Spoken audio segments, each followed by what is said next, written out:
సీతమ్మ అందాలు రామయ్య గోత్రాలు రఘురామయ్య వైనాలు సీతమ్మ సూత్రాలు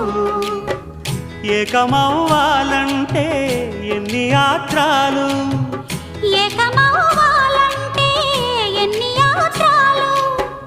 ఏకమైన చోట వేద మంత్రాలు ఏకమైన చోట వేద మంత్రాలు సీతమ్మ అందాలు రామయ్య గోత్రాలు రఘురామయ్య వైనాలు సీతమ్మ సూత్రాలు